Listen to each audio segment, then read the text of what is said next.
Imagine taking a class where you just completely bomb every single homework assignment. Oh, been there. Right.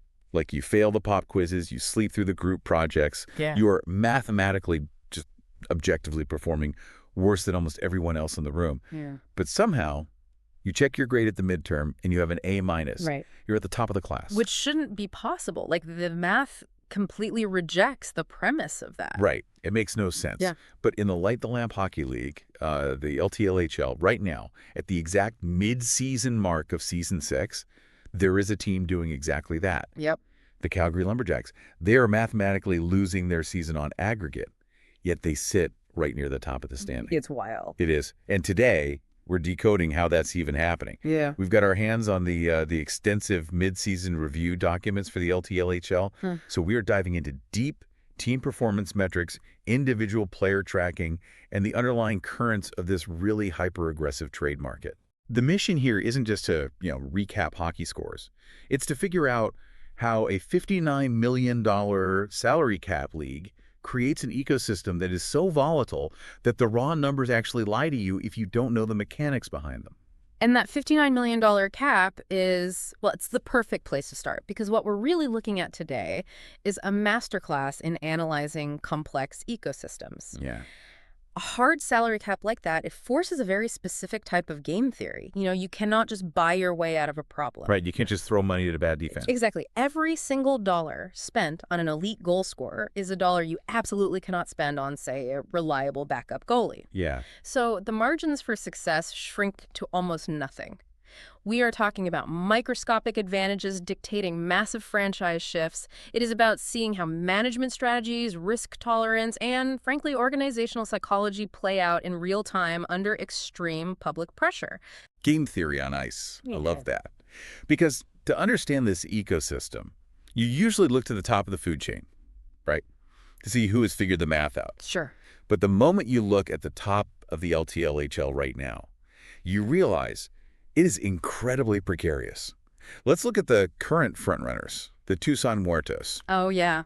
If you just glance at the standings, they look like the definitive alpha. They have 52 points. They do, but, the point total isn't the metric that defines them. No, the truth serum of hockey is goal differential. Okay. Total goals scored minus total goals allowed. Because it strips away the luck of a hot goalie on a random Tuesday, it strips away the shootout coin flips. Right. It tells you who is actually dominating the ice. Right, the aggregate performance. Exactly. And Tucson's goal differential is a staggering plus 37. Yeah. They've scored 134 goals and allowed only 97. Mm-hmm. Okay, let's unpack this. Because allowing only 97 goals in an offensive climate where other teams are giving up, 140? I see. That's a massive gap. Mm-hmm. So structurally, how is Tucson doing that? Are they just physically bigger? Do they have a brick wall in the net? What's fascinating here is that it's largely systemic. Okay. That plus 37 tells us they aren't just, outscoring their problems in these run-and-gun shootouts. Yeah. They are dictating the geography of the game. Dictating the geography. Yeah. A team that only gives up 97 goals is usually employing incredibly disciplined neutral zone structures. Okay. They are clogging up the middle of the ice, forcing opponents to dump the puck into the corners rather than carrying it in for high-danger shots. It is just exhausting to play against. That's fair. And that is perfectly reflected in their road record. They have an elite 13-4 road record. Wow, 13-4. They don't need the energy of their home crowd to win. Their system travels. They essentially suffocate you in your own building. So Tucson wins by just putting a python grip on the game. Basically, yeah. But the team sitting literally 1 point behind them seems to be operating on a completely different philosophy. Oh, completely. The Quebec City Harfang. A total philosophical foil to Tucson. Quebec City has 51 points, just one back of Tucson. But they've scored a league-leading 146 goals. Jeez. Their differential is plus 27. Now, historically, this franchise has been a nice competitive story. Like the playoffs. They put on an entertaining show for the fans, but they eventually hit a ceiling. Yeah. But this year, they are transforming from a competitive story into a bona fide offensive powerhouse.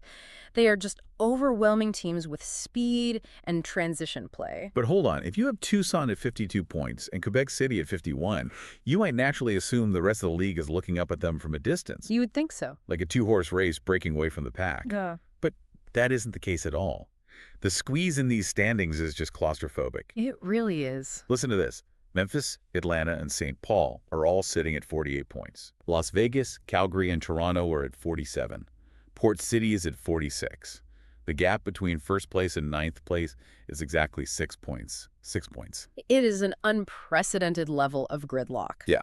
I mean, a single bad weekend, just losing back-to-back games on a Friday and Saturday, can literally drop a team from possessing home ice advantage in the playoffs to being entirely out of the postseason picture. Which makes me question the psychological toll of this ecosystem. Whoa, it's massive. It's like a marathon where the lead pack is 10 runners running shoulder to shoulder at mile 13. That's a great way to put it. In a league where one extended losing streak drops you completely out of the picture, doesn't this extreme parity actually punish the great teams?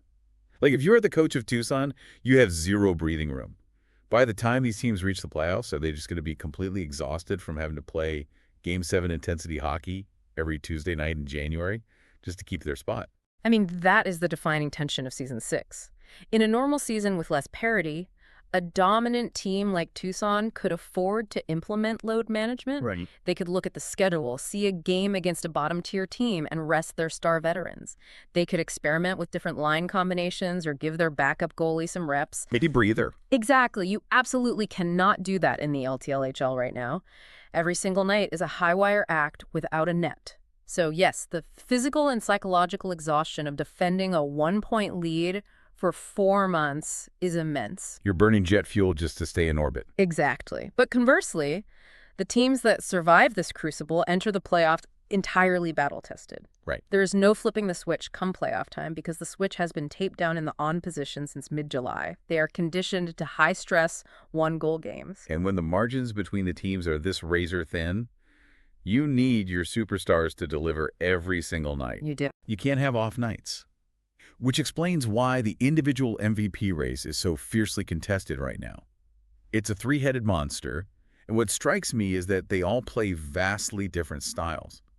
It's not just three guys racing to see who can shoot the puck the hardest. The stylistic contrast is what makes this scoring race a great study in hockey mechanics. You really have three distinct archetypes of offensive brilliance. Let's start with Duma Dredrescu on the Memphis Blues. Okay, the finisher. Yeah. He currently leads the league with 52 points, but the insane metric here is his 28 goals. He is 6 goals ahead of anyone else in the entire league. It's absurd. Then, on the complete opposite end of the spectrum, you have Sergei Krivulya of the St. Louis Voodoo. Right. He has 51 points, but he leads the league with 33 assists. Yeah. He's not the finisher, he's the architect. The distributor. Exactly. And then the third guy is Jaden Moore of the Los Angeles Dynasty, sitting at 48 points. Moore is the complete package. He's the reigning MVP who put up that historic 107-point campaign in Season 5. People were definitely whispering that it was a fluke, right? Just a guy catching lightning in a bottle for 1 year. Oh, for sure. And he's systematically dismantling that narrative. Sustained greatness is infinitely harder than a single flash-in-the-pan season. Why is that? Because defensive coordinators spend an entire summer studying your tape. They build schemes specifically to stop you. Moore is proving he can adapt to the adaptations. Wow. But if we are talking about individual brilliance carrying a massive load, we have to look at the blue line. Eric Picklick on the Minnesota Dockheads is doing something structural that defies modern hockey logic. He has 37 points as a defenseman. In half a season. And he's already a 3-time Defensive Player of the Year. Right. But it's not the point total that makes this an anomaly, it's his usage. The documents show Picklick is averaging 25 minutes and 54 seconds of ice time per game. I feel like we need to ground that for a second, because 26 minutes out of a 60-minute game doesn't sound that crazy if you compare it to basketball or soccer. But a hockey shift is a completely different physical exertion. Exactly. A standard hockey shift is a 45-second dead sprint. It is anaerobic threshold work. You go all out, you get hit, you hit someone else, and you drag yourself to the bench to recover. Yeah. Playing 26 minutes a night means Picklick is essentially running back-to-back-to-back sprints for half the game. That sounds miserable. It is.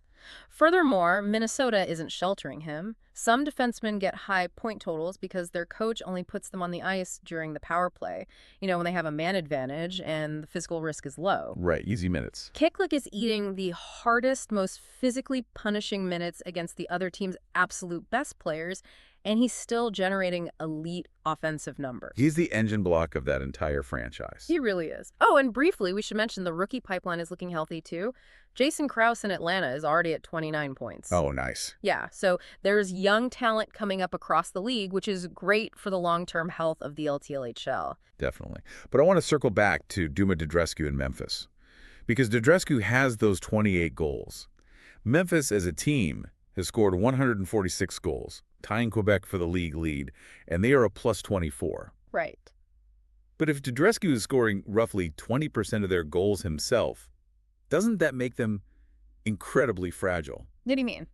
Like, in a 7-game playoff series, if I'm the opposing coach, I'm just putting my 2 biggest, meanest defenders on Dudrescu, shadowing his every move, and daring the rest of the Memphis roster to beat me.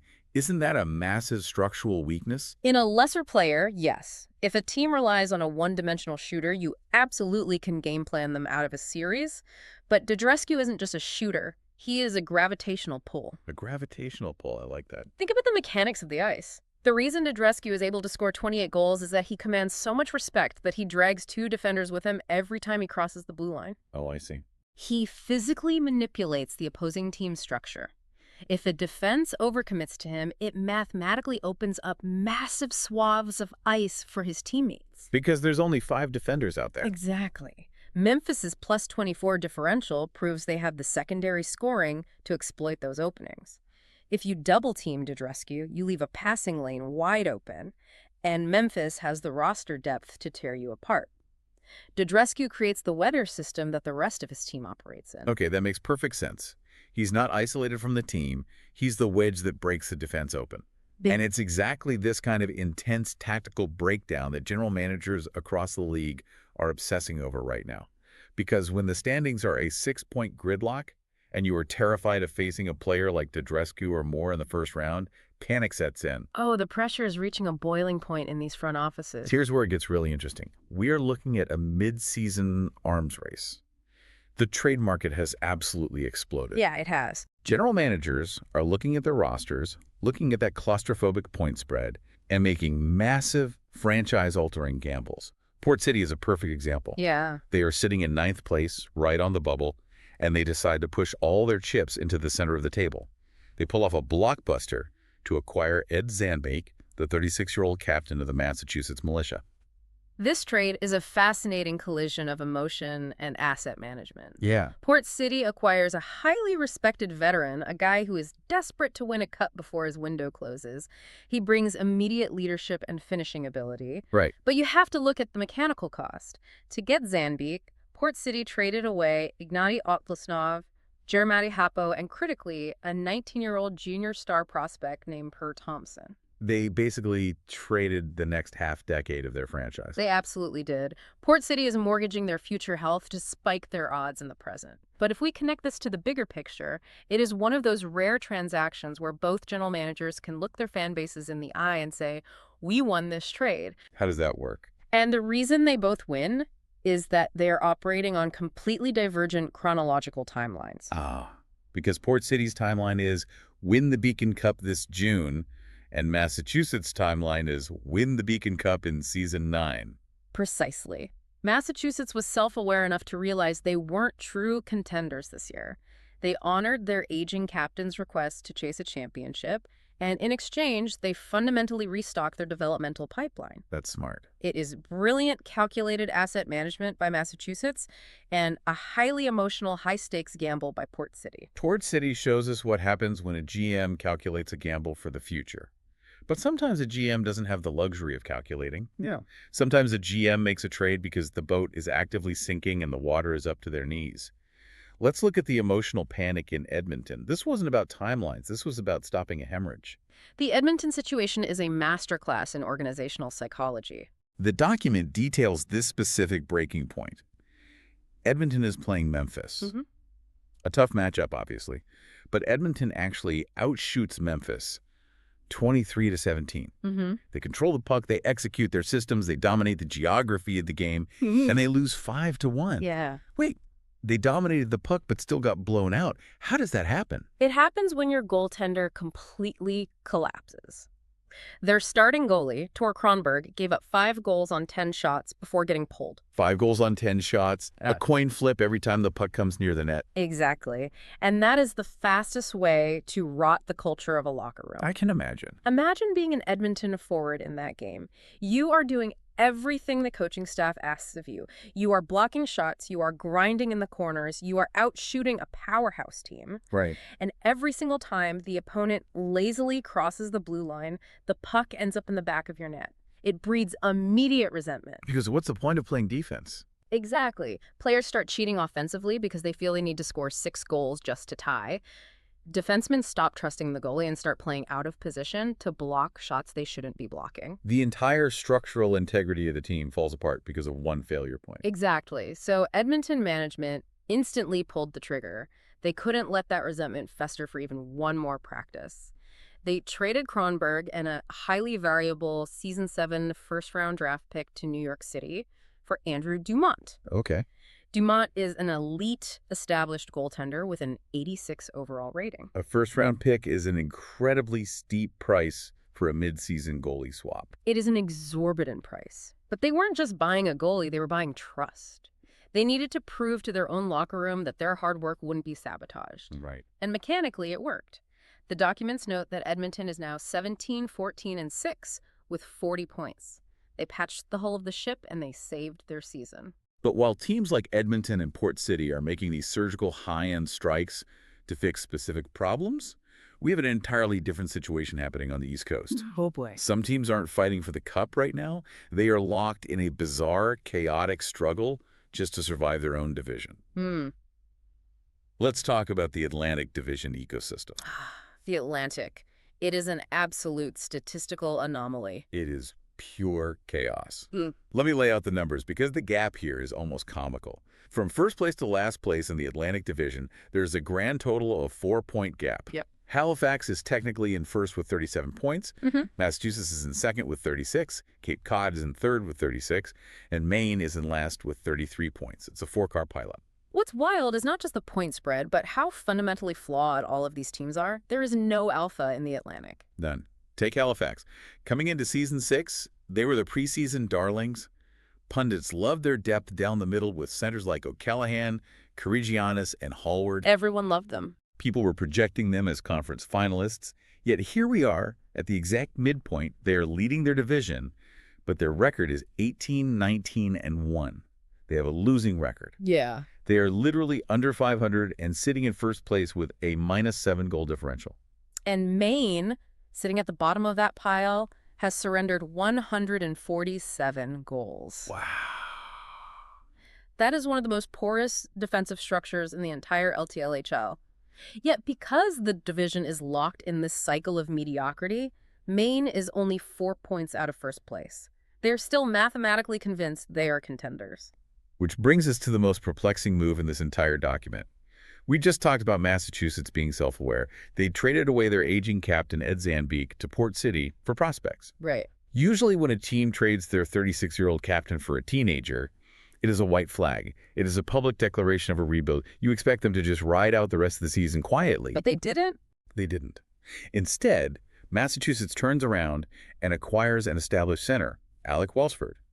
And they acquire him from Cape Cod, who is a direct divisional rival. Which is so rare. You rarely see teams in the exact same divisional dogfight make trades of that magnitude because you have to play against the guy you just traded away multiple times. And the immediate result. Today, August 19th, Massachusetts played Cape Cod. The team they just bought Welsford from. Yes, and beat them 4-2, extending Massachusetts' winning streak to 4 games. They are surging. This raises an important question about the danger of artificial confidence. When you have a division this compressed, where everyone is just trading wins back and forth, and a team in first place has a losing record. Wait, no, sorry. You know what I mean. When the team in first place has a losing record, what does that actually mean for the grander ecosystem? Right. Does surviving the Atlantic Division battle test a team for the playoffs? Or does it just mask their deep foundational flaws? It's almost entirely the latter. Emerging from a weak ecosystem gives general managers false positive data. Yeah. Massachusetts looks at a 4-game winning streak and thinks, we are a piece or two away. But they are only winning against other deeply flawed teams. The mathematical reality is going to hit them like a freight train in the playoffs. Yeah. Imagine whoever emerges bruised and battered from the Atlantic, maybe Halifax with their -7 differential, stepping onto the ice for Game 1 against Tucson and their +37 differential. Oof. The gap in actual structural quality is monumental, but the divisional standings create an illusion of equality. It's like being the toughest guy at your local gym, and your prize is having to step into the ring with a heavyweight champion. Yeah. You have completely misjudged your own competence. Exactly. And that danger of artificial confidence brings us right back to the original anomaly you mentioned at the very beginning of the deep dive, the Calgary Lumberjacks. Right. Yeah. The student who fails all the homework but aces the final. Let's break down the mechanics of the Calgary anomaly, because it highlights exactly how strange the math of the LTLHL can be. Calgary is 10 games over 500. Their record is 22-12-3. They have 47 points, placing them right in the thick of that elite, claustrophobic middle pack. But they have a -3 goal differential. They have scored 128 goals and allowed 131. Right. They're giving up more goals than they score over the course of the season. How is a team mathematically being outplayed on a nightly basis but still winning 22 games? And more importantly, is that sustainable? The short answer to sustainability is usually no. As we established, goal differential is the truth serum. If you are constantly giving up more high-danger chances than you create, eventually the dam breaks. Right. But how Calgary is temporarily defying gravity comes down to the extreme micro margins of the sport. They are incredibly efficient at winning close, low-scoring games. When they win 2-1 or 3-2. They play a very tight, controlled game and squeeze out 2 points. But to have a negative differential with 22 wins, their losses must be catastrophic. Precisely. When Calgary loses, the structure completely collapses. They don't lose 2-1, they lose 6-1 or 7-2. Those few blowout nights completely nuke their goal differential. But here is the critical piece of hockey game theory. Losing 7-2 doesn't cost you any more points in the standings than losing 2-1. A loss is a loss.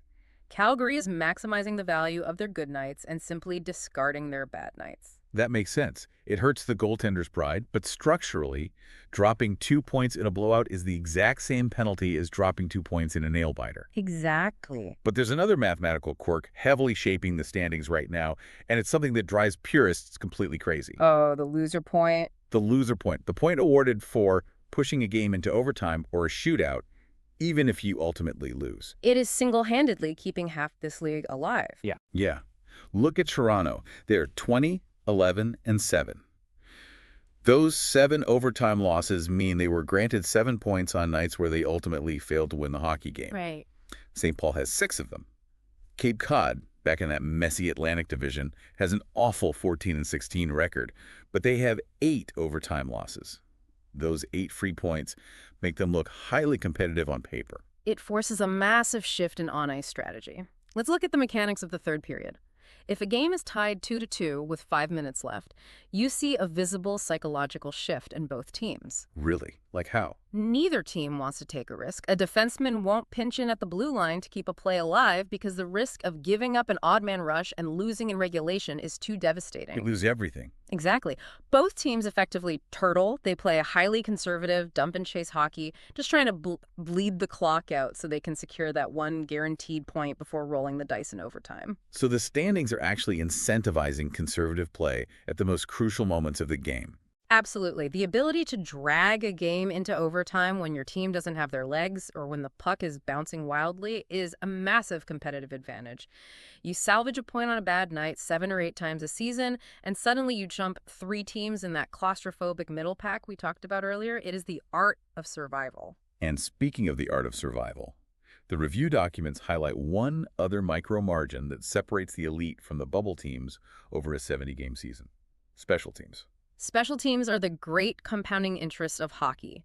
The document uses the Denver Bandits as a fascinating baseline for this. Okay. Denver has a 17.46% success rate on the power play and an 81.74% success rate on the penalty kill. Which honestly sounds just incredibly average. It is the definition of middle of the pack. Denver has scored 116 goals and allowed 110. They're a perfectly fine competitive team. But this is the point in the schedule where you realize how fractional improvements change destinies. If Denver tweaks their power play entry scheme just enough to score one extra goal every 5 games, Okay. if their penalty kill blocks one extra passing lane every 2 weeks, those tiny fractional percentage improvements translate directly into those tight games we were just discussing. Right.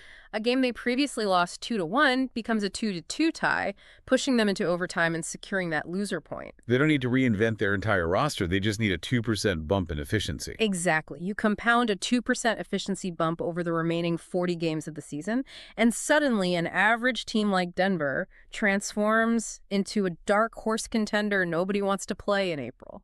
So what does this all mean as we zoom out? We've got this incredible tension. We have mathematical maneuvering, roster panic, general managers mortgaging futures, and teams trying to survive their own faulty ecosystems. Yeah.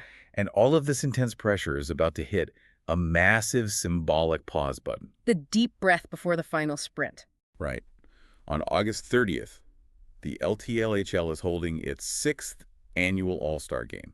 They are hosting it at the Chaos Center in Halifax. Nice. And because of the recent divisional realignments, they are debuting a brand new format, East versus West.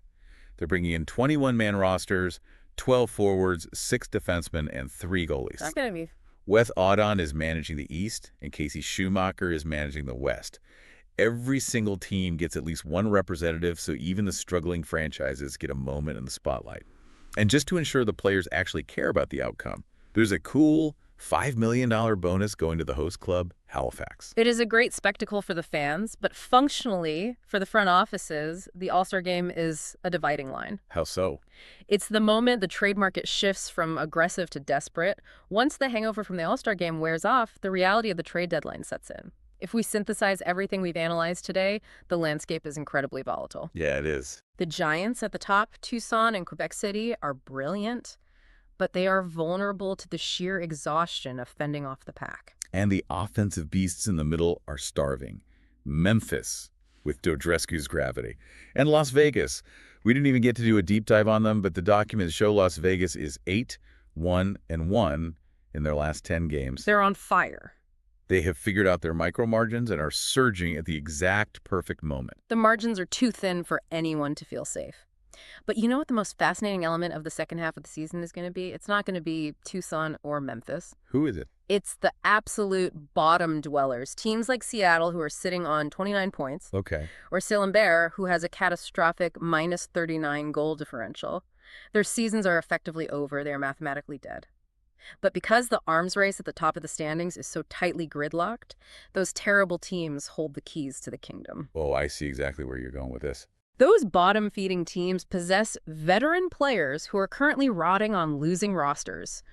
Good penalty killers, solid backup goalies, face-off specialists. Right. Those veterans are the exact fractional pieces that teams like Port City, Memphis, or Denver desperately need to tweak their special teams or survive a 7-game series. So to bring it back to where we started, we opened by talking about how reading these midseason standings is like trying to interpret a blurry diagnostic chart. We spend all our time analyzing the bright spots. We marvel at the systems of Tucson, the gravitational pull of Duma Dodrescu, the insane physical endurance of Eric Picklick playing 26 minutes a night. We study the giants. Right. But what if the true architect of the Season 6 Beacon Cup champion isn't a brilliant winning general manager at all? It rarely is. What if the championship is ultimately decided by one of the absolute worst teams in the league, a Seattle or a St. Lambert? The entire ecosystem of this $59 million league might hinge simply on who the worst GM decides to sell their best veteran asset to at the deadline. The bottom of the food chain dictating the survival of the top. That is the kind of game theory you need to keep your eye on as we head into the second half of the season.